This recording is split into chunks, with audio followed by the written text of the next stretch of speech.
More troubles in the PDP as Governor Wike dropped Bombshell in a media chat in Port Harcourt. We hear from the other side tonight.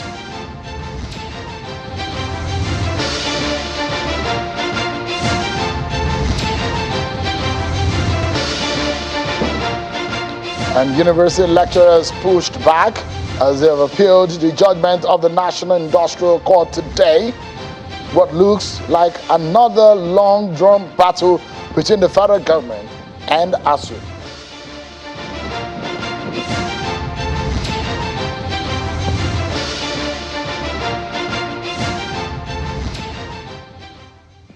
Hello everyone, welcome to the program. This is Politics Today live on Channels Television. I'm Shoakim Ale in Abuja. Well, it might be a Friday, but might not be the best of Fridays for the major opposition party, People's Democratic Party. Their house is on fire. Who is going to put it out? But I'm going to get there in a moment. And there is also another fire burning. It's the fire between the federal government and the university lecturers. It looks to me like another long-drawn battle ensued in these impasse between the federal government and the university lecturers. We deal with all these two issues tonight on the program. So sit tight, everyone, and let's get on with the ride. First and foremost, what happened today in Zamfara State, where Mr. Dauda Lawal Dare has emerged the governorship candidate of the People's Democratic Party, PDP, in Zamfara State, after the just concluded fresh primary election ahead of the 2023 general election. Lawal Dare polled a total of 422 votes to emerge the candidate of the party in Zamfara, while Ibrahim Shehu and Hafiz Muhammad got 1 vote each, and Wadatu Madawaki got 0 votes. You have an idea of what we shall be discussing. There will be some robust response to what Governor Wike said today. It's so much. Because in 2 hours, the governor opened a lot of cans of worms within the PDP. Can the party be able to handle what has become a very major crisis or disaster on its hands? How would they resolve this matter? We'll be hearing from the other side tonight on the program. But first and foremost, let's have you with some of your political roundup stories.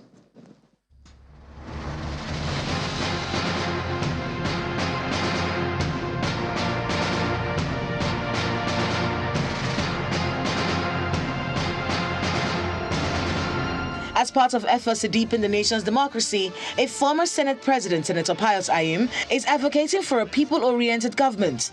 Speaking at a retreat organized by the Kogi State chapter of the People's Democratic Party in Abuja, the former Secretary to the Government of the Federation says Nigeria must rise to the occasion by electing leaders devoid of regional sentiments. Senator Ayim appeals to Nigerians to work towards building the country based on equity, equality, and justice for all. Returning power to the people is the only way we can deepen democracy, guarantee peace and unity, and facilitate development in our country. Ahead of the 2023 general elections, the deputy governorship candidate of the People's Democratic Party, Cross River State, Mrs. Emana Ambrose, has called on the citizens of the state to obtain their permanent voters card, which is the only means to qualify them to vote in the 2023 general elections. Addressing supporters in Calabar, Mrs. Ambrose notes that the PDP administration, if elected, will transform the state through the provision of infrastructure and creation of employment opportunities for the youth of the state. If we have members of our party who do not collect their cards, it's definitely going to add up as a minus for us in the party. So it's simple. Go collect your voter card. It's part of being an active citizen.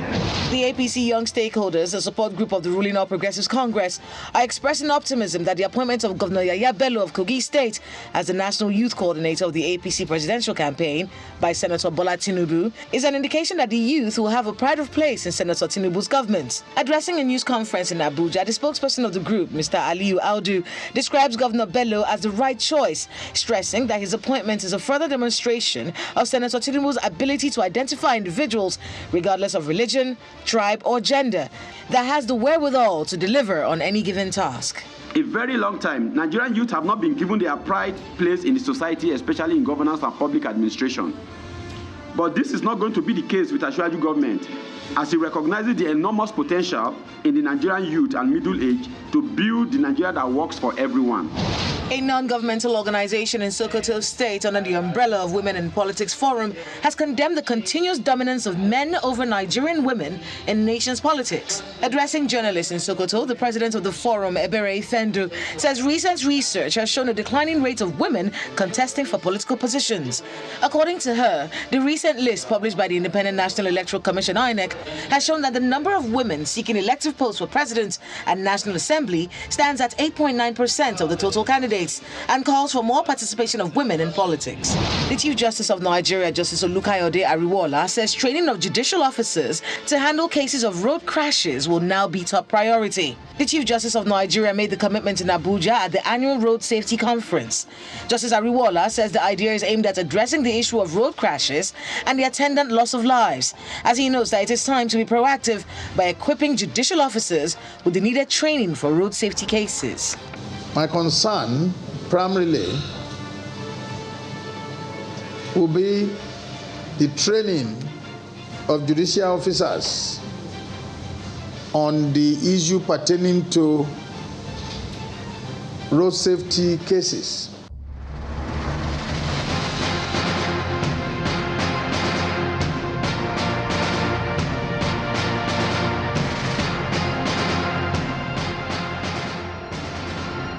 Thank you so much, everyone. There is fire on the mountain. The roof is on fire. The center can no longer hold.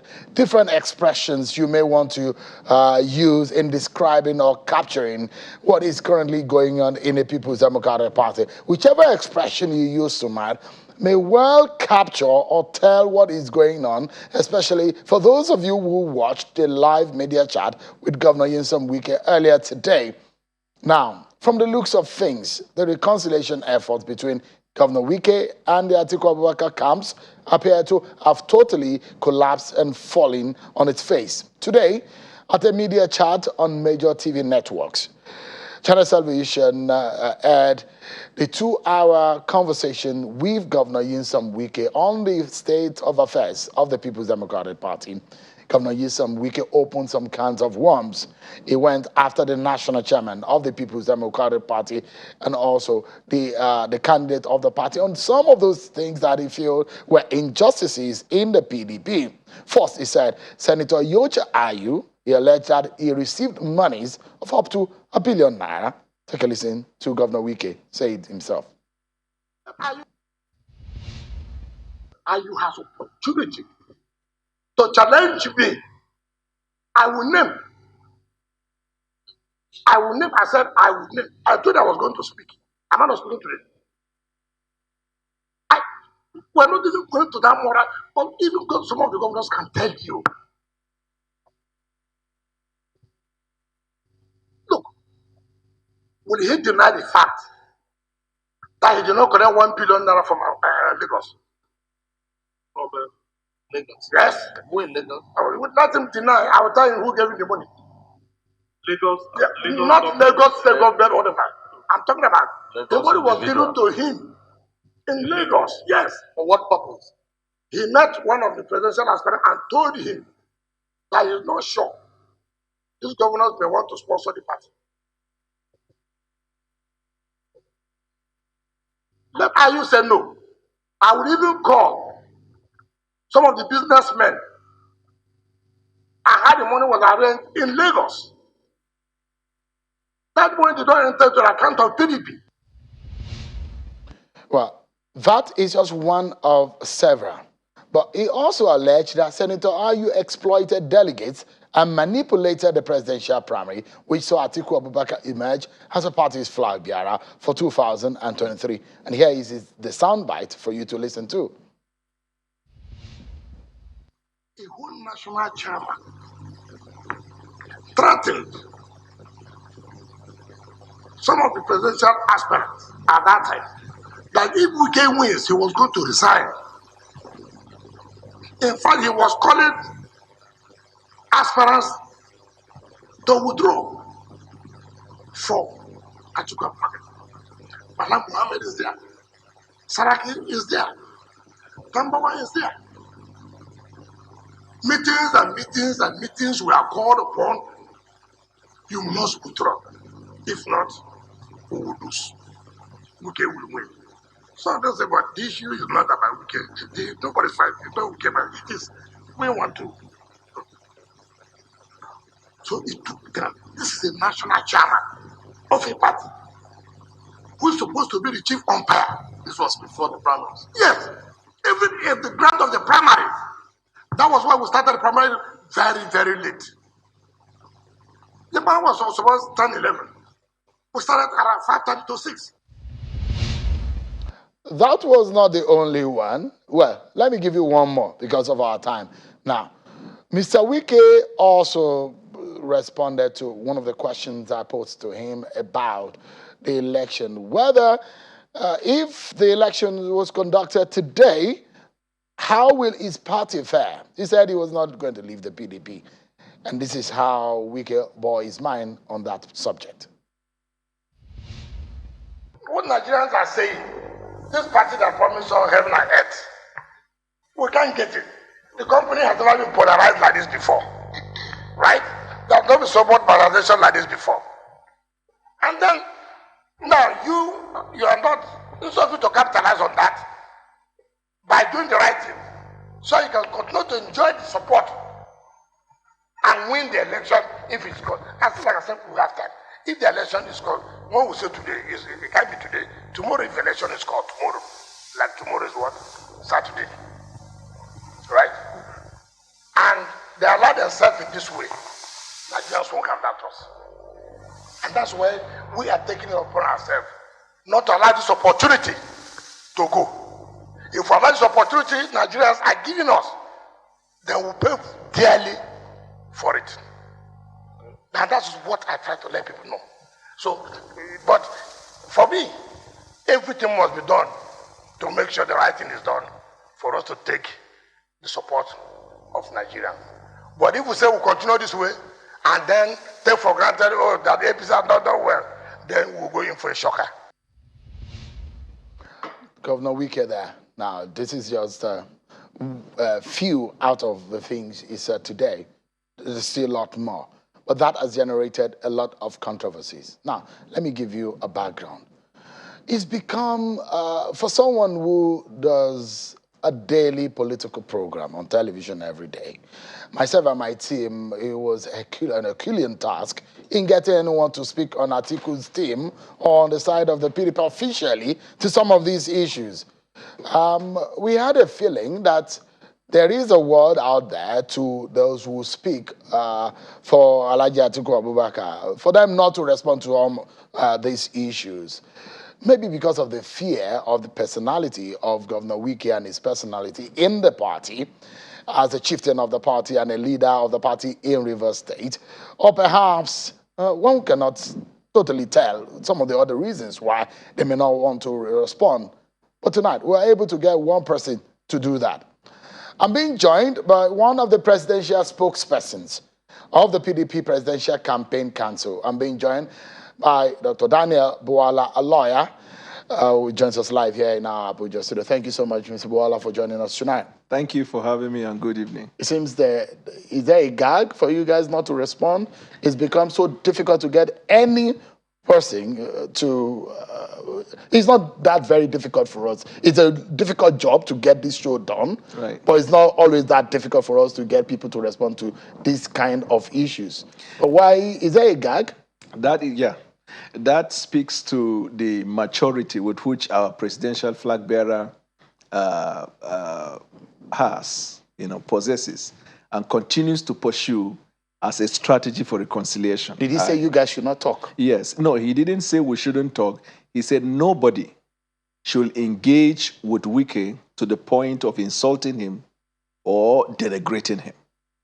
And the reason is because negotiations are always open. Because in political process, it is not over until it is over. And at any given time, even at the 11th hour, there is still room for reconciliation.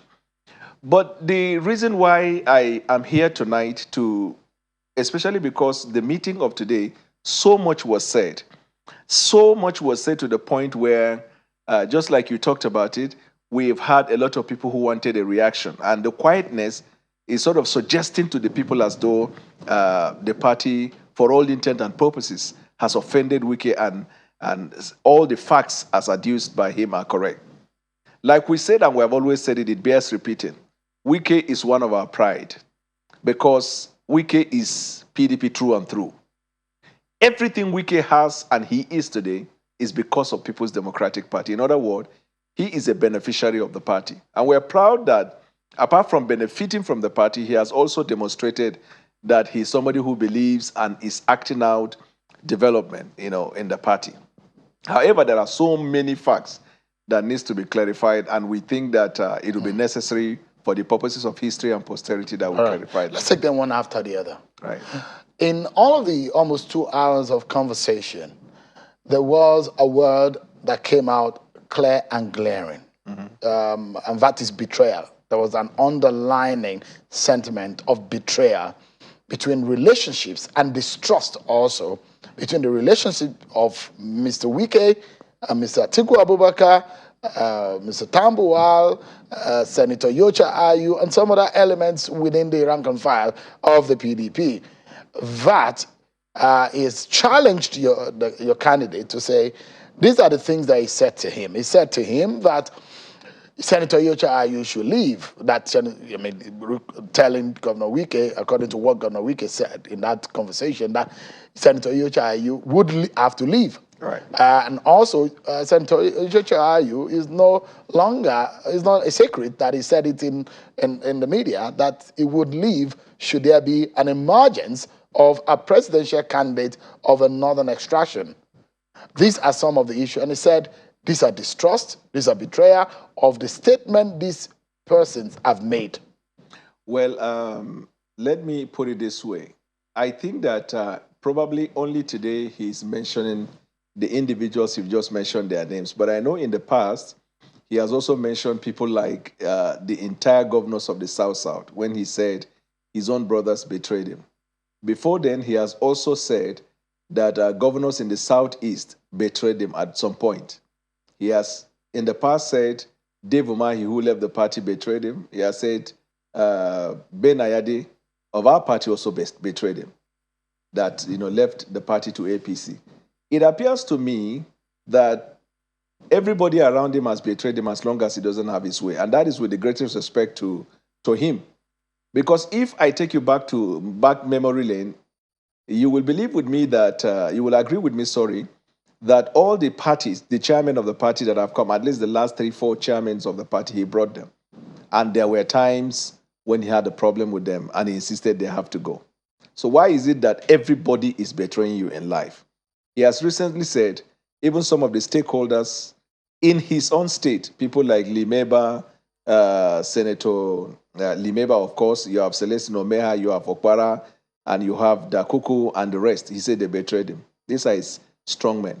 He has, at some point, there's virtually nobody who he has said the person has not betrayed him once you disagree with him. And to us, that is not good for a political party. With respect to the party structure, you see, so much is being said about Yocha Ayu as the chairman of the party that I think Nigerians need to know. What is it about Yocha Ayu that he has to leave? Because if we are going to pander to what we hear every day, even from the party, there is this wild-held belief that he wants to run in 2027 for presidency. And for him to succeed in that, he has to put a chairman. But the chairman he will want to put will have to then undermine the party's progress, because that will pave way for a new order for the 2023 election that he wants to run.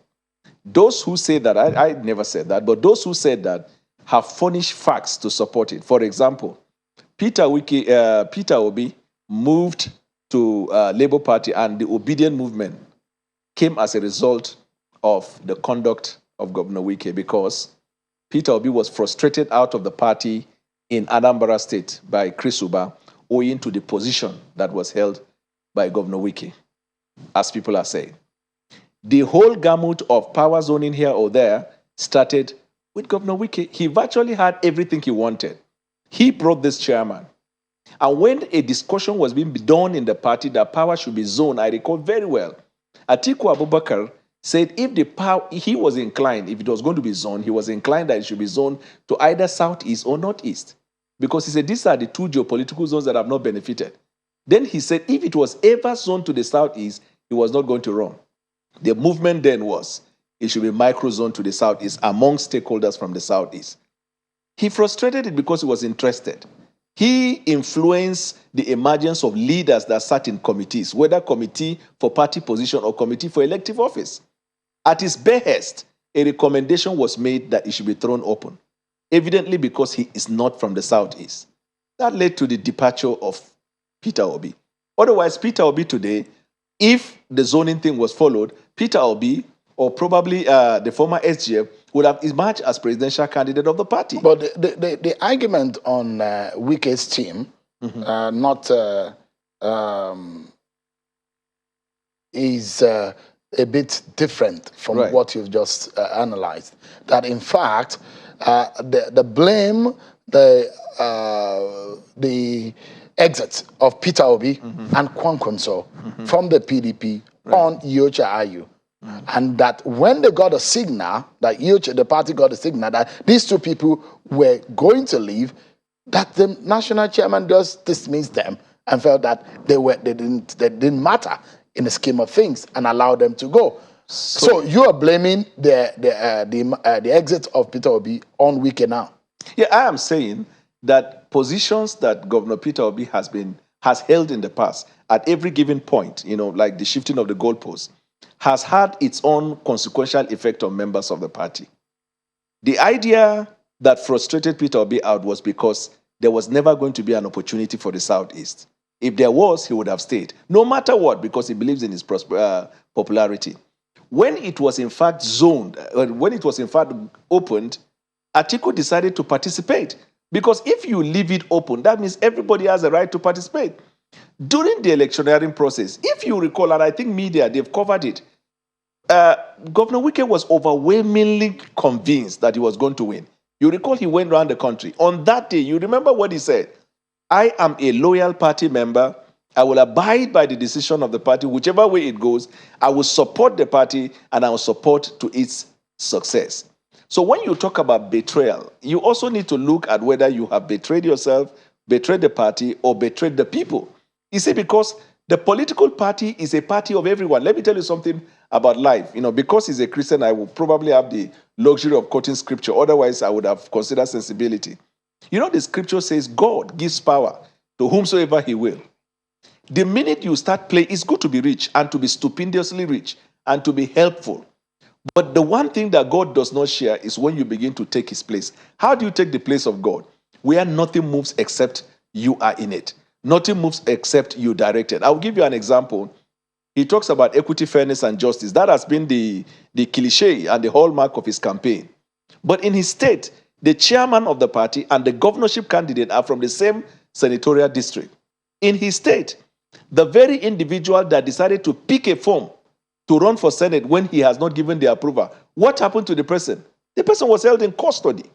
In his very state, he bought forms for aspirants. Well, so what about betrayal here? Mr. Boala, I know that you just recently joined the PDP. You speak as though you've been there all along. The facts are there.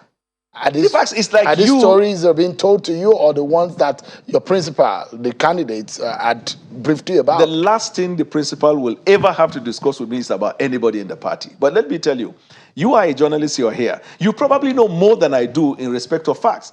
If you and I have a quarrel now, tomorrow it will be out in the air.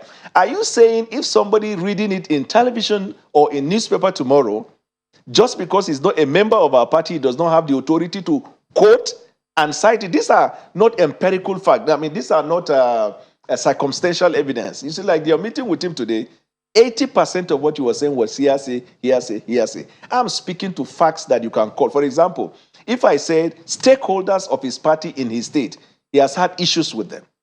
I mentioned the name of people like Secondus, whom he brought and removed. So when you're talking about the things that Governor Wike said, so that you can respond. Right. He mentioned what the candidate said to him about Iyorchia Ayu, and he has challenged him to deny it. He has also raised, which we played, raised allegation that allegedly that Senator Iyochayu took up to ₦1 billion. Let me quickly respond to the two. And we reminded him that he's a lawyer. And he says he understands that he's not an unserious governor, and he's very serious about what he said. That is the exact thing I was going to say, that as a lawyer and a bencher, he knows very well, with respect to the first issue, that Atiku Abubakar does not have the legal authority to remove Iyochayu, except if he's not a Democrat. And you cannot tell Nigerians, I'm going to enforce the constitution of the Nigeria, if you cannot be first an ardent, obedient person to the constitution. There are laid down principles and rules for the removal of the chairman. How can a lawyer ever say that because you think, because I'm not here to substantiate or otherwise, but even if Atiku had told him, as a lawyer, he should have known that Atiku does not have the legal authority to remove Ayu. It has to go under, you see, PDP is not APC, where they move to Villa and the president will announce the chairman, and everybody moves. He gave a premise. Right. And I think because of the issue of law, probably his understanding of the position of the constitution of the party. There is a premise on which the constitution of the PDP was built. And it was built on fairness, equity, and progressivism. That's what your members will say. Now, he looked at it and he gave a premise on which the way forward can be achieved. And he says, you cannot achieve it by legalese. You can achieve it basically because of, on the basis of political expediency. And this is what Mr. Wike has always said. And I'd like to pose it to you. He said there's not injustice. There is injustice, usually. And when I asked him about Ahmadu Ali and when Yar'Adua became president, they are both northern persons. And he said Olusegun Obasanjo was in office when Ahmadu Ali, Olusegun Obasanjo from the south, Ahmadu Ali from the north. Now, do you think it is fair for a southern PDP politician of the PDP to present a northern candidate after 8 years of President Muhammadu Buhari? And this is part of Governor Wike's grouse. So that's the fallacy. APC and PDP are not members of the same party. Nigeria does not have a by-commission where a decision of APC should impact on PDP. The fact that somebody from the north became president in APC, even if it is for 100 years, has no consequential effect in PDP because their constitution are different, their objectives are different, their philosophies are different. And if you stretch it down to PDP, when we talk about equity and fairness, the spirit and intention of the provision of that constitution of the party is that when the power moves to the south, the next time the power is moving, power should move to the north. That's what it means. If that was the case, Mr. Bwala, why did your party now go for a northern PDP national chairman? If you think that whatever happened in the APC, as though it was not Nigeria, never mattered to the PDP. So here is the point. Here is the point, and very important. You see, the spirit of fairness and equity, it has been the cliche that has been pushed. The last president in PDP came from the south. The next president in PDP should come from the north. That is the spirit and intentment of that constitution. You talk about the national chairman. There was a committee that was formed to zone. The party's constitution provides for the National Working Committee to create committees to deliberate on issues in accordance with the law. When this committee was formed, the chairman of the committee was a close ally to Wike. And that committee came up with a recommendation that should be zoned. The party, the Atiku has no impact on that matter. When the committee came to deliberate on the zoning of elective office, remember, the chairman of that committee is also a close ally of Wike. You see, at every material time that the party took decision, at least in the last few times that we know, there were decisions that were taken in the belief that Wike should have his way. That's why I said it is not good to play God. It is not good to have quarrel with people. You can have quarrel with destiny. You assume Wike is playing God? From the look of things, because how many months have we been now? It is just Wike. The flag bearer has never said anything. And I said nobody should insult him. But let me tell you, this party was formed. The founding fathers of the party, this Iyochayu you are saying, and Atiku, they were members of the founding foundation. And even though they left, they still have to come back. And let me tell you why you can't play God. Atiku left the party, he survived. Ayu left the party, he survived. If Wike leaves, the party will survive. Obasanjo is not in PDP, it survived. You need to understand and know the limit of your operations and influence. Are you also able to talk about the alleged impropriety and alleged bias? And Jonah Jang mentioned that the national chairman descended into the arena by telling Governor Tambuwal that he was a hero of the convention because he stepped down, and he made Governor Wike also made. I'm making reference to Governor Wike because we are here to react to him. Correct. So he laid it and said, "Look, the reason why Atiku Abubakar emerged was because they were playing a script and they were playing from an answer to the question." Okay. Here's the answer, the reaction, and it is very simple.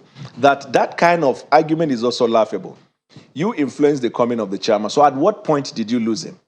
All the chairmen that came before you, you brought them. He alleged that he has taken money. So he does, and he's a lawyer. If someone takes money that you believe is a bribe, what is your duty, professional duty?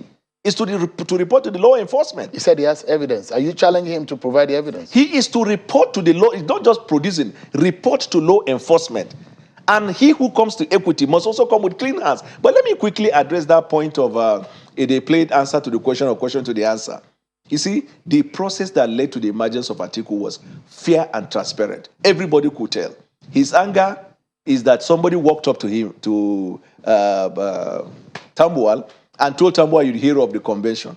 When Obasanjo was president in Nigeria, at every given time that there were primaries, he had his own candidate.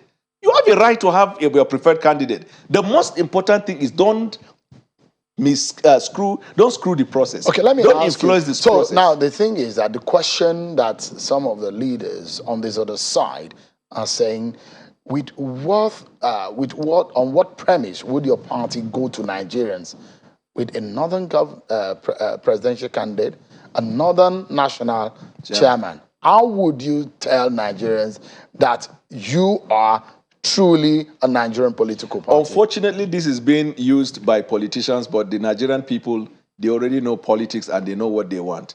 You see, Ahmadu Ali was chairman, Yar'Adua was presidential candidate. They went to the people and the people voted them. That's a fact. Let me tell you what Nigerians care about. They don't give a hoot who is the secretary, who is this.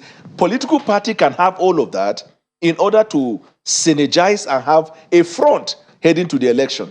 But I can tell you that, Shona, you can write it for me.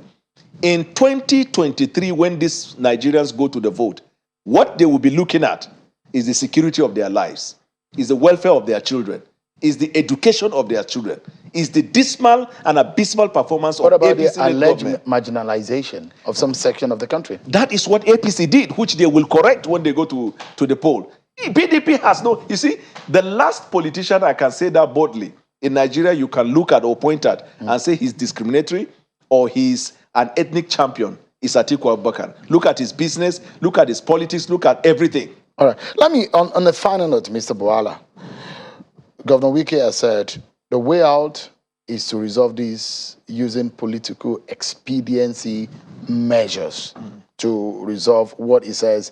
Ab initio, there's been some extra constitutional means of going forward. Extra constitutional. Because your party, according to him, there are some breaches that your party. So you cure a breach. Now, so this is is a party problem. So I mean, this is his words, and you're a lawyer. So he's saying that your party should convene NEC meeting to resolve all of these and find a way of politically resolving this matter. But fundamentally, is that the leader of your party, as we speak, is the Atiku Abubakar, the presidential candidate. Right. Now, the question is, do you think that Nigerians can trust your principal, the presidential candidate, to unify this nation if it cannot unify its party? The president, the flag bearer of our party, as influential and powerful as he is, does not have power over the will of another man. He's not God. This is what I've been trying to establish from the beginning. Number two, there is no amount of demand that can be made. You see, this is a test for Atiku. It's a test for the main election. How do you respect the constitution of your party as you go to say you want Nigerians to vote. So that's the question. Nigeria is more complex than your party. So Right. if your principal is not able to unify your party, how can Nigerians trust that he can unify That's it. Nigeria? So that's the answer. The Constitution has provided the means by which you can remove a chairman. It is, as a lawyer, it is only when the wordings or construction of a status is not clear, it creates ambiguity, that you begin to bring all these externalities. Once the wordings are clear and unambiguous, the Supreme Court said, give it its ordinary meaning and interpretation. All right. Now, so for him to ask for extra constitutional means, it means we should tell Nigerians we intend to govern them by violating the Constitution of Nigeria. Dr. Daniel Boala, a lawyer and the spokesperson to the PDP Presidential Campaign Organization. Thank you so much indeed for talking to us. And we beg Governor Wike to see reason and come on board. We've moved on. We're going to the campaign. You people, don't use this platform to be begging. don't use this platform, and don't take my audience for a ride and use this platform to resolve your differences. Go and do the right thing in your party. It's your party problem. We'll take a break, everyone, and when we come back, it's going to be time to look at the Academic Staff Union of University Lecturers crisis against the federal government. They have appealed the case. And now we'll be speaking with one of the federal government lawyers, Senator Atiku, will be joining us. Stay with us, everyone. We'll be right back. Welcome back, everyone. Now let's switch gears now and move on to the ASUU federal government on pass. The Academic Staff Union of University ASUU has filed an appeal challenging the ruling of Justice Polycarp Hamman of the National Industrial Court, Abuja, which ordered the lecturers to call off their 7-month-old strike and return to the classrooms. Counsel to the ASUU, Mr. Femi Falana, based their appeal on 14 grounds. The motion is seeking 2 reliefs, which are a leave to file the appeal pursuant to Section 243 of the Constitution that requires a party to seek a leave of court or to appeal the judgment or ruling of the National Industrial Court, and also seeking for a stay of execution of the orders of the court pending the hearing and determination of the appeal. This, the second actually, is perhaps a normal procedure if you're going on appeal. Now seeking a stay of execution, which means that praying the court to halt on that execution of the judgment earlier pronounced. Earlier on China's television, we heard from the counsel to ASUU. Tonight, we'll be hearing from the counsel to the federal government. Senator Atiku, he joins us live from Uyo in Akwa Ibom State. Thank you so much, Senator, for joining us tonight. I'm speaking to you as a lawyer to federal government tonight. First and foremost, let's begin this conversation from the position of the ASUU, where, on the day of the judgment, ASUU president was on this program, and he believes that it was unfair for the federal government to go in the manner in which they went. Negotiations are going on, and the federal government ran to court. ASUU believes that the federal government is not sincere. Thank you very much. The federal government is not sincere. Comments on the 14th of February. Thank you very much. The federal government is not sincere. Comments on the 14th of February. Thank you very much. The federal government is not sincere. Comments on the 14th of February. Thank you very much. The federal government to August, and it would be to August and September. They had engaged at the stage of the Ministry of Education, the stage of the Ministry of Labor, the stage of the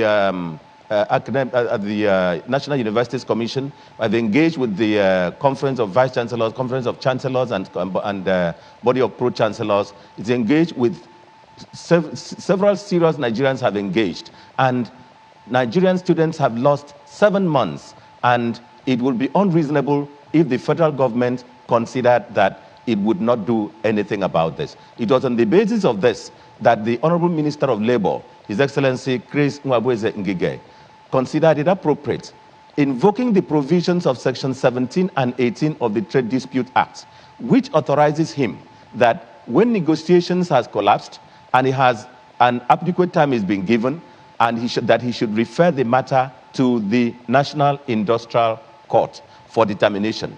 And the Honorable Minister of Labour referred 2-3 questions to the National Industrial Court by way of filing a referral before the court. And that was on the 12th of, that was on the 8th of September.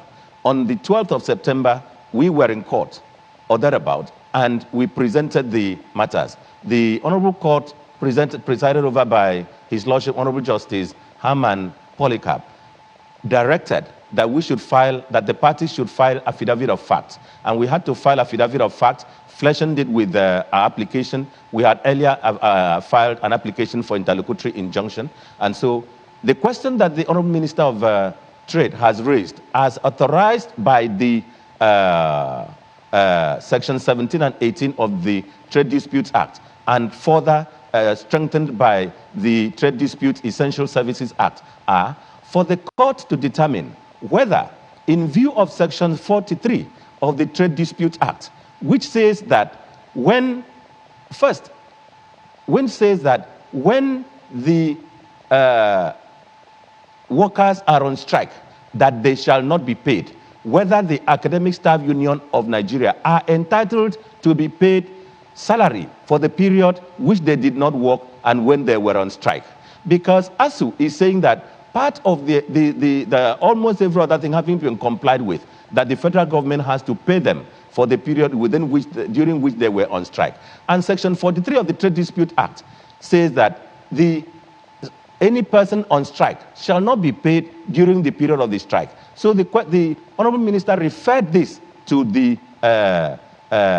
National Industrial Court. And we filed a affidavit of fact, and the respondent, led by the learned counsel, Femi Falana SAN, filed, and his team filed a response. And let me jump in quickly, Senator. And I'd like to ask you, would you say that the negotiation has fallen apart before you went to court? Yes, negotiation had broken down and irretrievably, and the minister had to take the steps that are directed and mandated by the Trade Disputes Act. The academic because I need to ask you these very quick questions so that we can lay premise upon this, because this is a matter of public interest. And when this kind of thing happens, and when government is involved, what an average person would think is that the government may pander to the interests of the average person that is on the receiving end in this case. So we'd like to educate Nigerians and help the system that is being that is feeling this heat. Now, the big question here is the last meeting of President Muhammadu Buhari and the Pro-Chancellor. What the president said was, I will consult wider and I will get back to you. Does that sound like a negotiation that has broken down? That is Mr. President speaking. And that is Mr. President speaking. The Honorable Minister is in touch and is doing everything in consultation with all the tiers of government and all appropriate, proper persons. For now, we are bound by the ruling of the National Industrial Court, which has granted interlocutory injunction restraining the strike. And we've just heard on air, but we've not been served with any of the processes. Our team, led by the JUK Igwe, SAN, Kasali SAN, from the Office of the Attorney General, my humble self and our team have not been served with any of those processes. But where we are is that yesterday we were served with all the processes, and this judgment has been executed. The judgment, we were served with the court order. Today, we've gotten the court order. I'd like to stay out of the legal issues. So let's focus on what Nigerians can relate with. But I'd like you to clarify this. Now, do you see, Senator, in the same light which Mr. Falana sees the National Industrial Court? Mr. Falana had debated and argued that the industrial court is an appellate court, which after a dispute from the arbitration process and there is a sack or a suspension or of workers, then the workers can take the employers to court.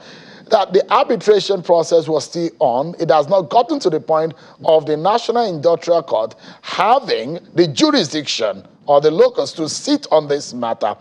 Do you think that in the National Industrial Court, based on the procedure of law that set it up, has the jurisdiction to answer or to hear this matter? Yeah. The National Industrial Court is established by the Constitution. That's number one. Number two, the matter that the learned Silk has raised are the matters which are pending adjudication in the substantive matter. One. And again, His Lordship, the Honorable Judge that granted the order, had said that matters of a substantive nature cannot be touched upon so deeply at the stage of interlocutory application so that it will not be like determining the matter in advance. So what the learned Silk has referred to are pending a determination at the court. Where we are now is that there is an interlocutory injunction which must be complied with. On our part, we've ensured that today the order has been forwarded by the Honorable Minister of Labour yesterday to the Minister of Education, and the Honorable Minister of Labour had requested that, intimated that the doors of the university has to be thrown open, the students have to be called back to work, that members of the academic staff have to be made to return to school, and that all activities in all the universities has to be commenced immediately. Now, the Honorable Minister of Education has been here. And how do you think we could be seen in the eyes of the world? Does the government of the day, would it be perceived as a serious government that would allow students to stay at home since February this year and allow this strike action to linger? A negotiation that has preceded this government, of course. Part of these agreement obligations have been met by previous government. Would you say that it is the inability of the government to meet its own part of the demands, or would you say that the Nigerian government does not have the money to be able to meet ASUU's demands? First, it is the interest of the students and the parents that are the national interest upon which the minister went to court. And it is upon the interest of the students who have been made and denied opportunity of completing their school in time that was the basis of the judgment. In fact, thank God you have the ruling of the court. His Lordship specifically mentioned that in the interest of the students, the innocent students, is weighs heavier, and that is why he has ordered injunction asking that the teachers return to classes and the schools be opened. So the national interest is what the federal government is working on. Senator, I'm asking on the side of government. How do you think or hope that this government could be perceived that it allows students to stay at home for over 7 months since February? Is it that they do not have the money? Would this government be perceived as a serious government that will allow our education sector to be left in this state? The government is a very serious government, and that is why it followed ASUU. Even when ASUU had gone beyond the normal limits that a trade union should. Academic Staff Union have behaved as if it were a political party. Academic Staff Union has behaved as if it were a government. Academic Staff Union has behaved as if it is no more a trade union. Members of the Academic Staff Union have behaved as if they are no more employees. They have behaved as if they are an institution, a state.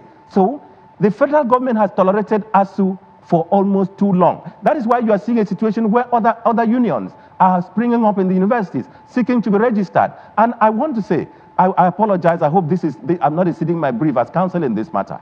Let members of the Academic Staff Union go back and look at it back and see whether they still have the support of 95% of the followership of their members. 95% is only about 3 to 5% of their members that are following them. And of course, if the Minister of Labor has taken every step that the law allows. Now, the law does not allow. The federal government has not refused. Yes, sir. That the Nigerian government does not have the money to meet ASUU's demands. What are the demands of ASUU? One, it is that the university, part of the demand is that the federal government should intervene in the bill in the National Assembly to be passed. It is not the duty of the executive to interfere in the legislative work. It is the duty of any person who has a bill in the legislature to go and present your case before the legislature, and if the legislature considers it appropriate, they will pass. Part of the other one is that the university should be funded. The federal government has funded university to the extent that it is able to fund. The other one is that they should be paid salary for the period that they were on strike. The federal government is not refusing to pay. The federal government is saying is bound not to pay. And if the federal government pays for the period during which they were on strike, the federal government would be disobeying the law, and that is an offense. The federal government is saying, look, we have to obey the law. Section 43 of the Trade Disputes Act and other provisions says, Section 43(1), that any person who proceeds on strike shall, and I repeat the word shall, not be paid during the period of the strike. And it goes on to say in paragraph 2 that for the period of counting the continuance of the employment of that person, the period during which he is on strike shall not be paid. So the federal government is bound by law, and again bound by law not to pay. But at the same time, this is a matter that is pending before the court, so we are not going to draw a conclusion because we're still asking the court. This is a matter that the Honorable Minister of Labor has referred. That's because we're totally out of time tonight. But we must sincerely thank you, Senator Itayanang, one of the lawyers to federal government in the case between federal government and the university lecturers. Thank you so much indeed for talking to us tonight. Thank you very much. We're getting reactions from the Minister of Labor, Senator Chris Ngige, who's speaking in New York. He's telling ASUU to obey the court ruling first. The negotiations will continue. The Minister of Labor and Employment has advised the university lecturers to obey the National Industrial Court ruling and call off its ongoing nationwide strike while negotiation is ongoing. You get details of that on Channels Television News Bulletin, which will come on top of the hour. Thank you so much indeed, everyone, for watching tonight. I'm sure Kimberly, I'll see you at 8 p.m. on Sunday. Bye for now.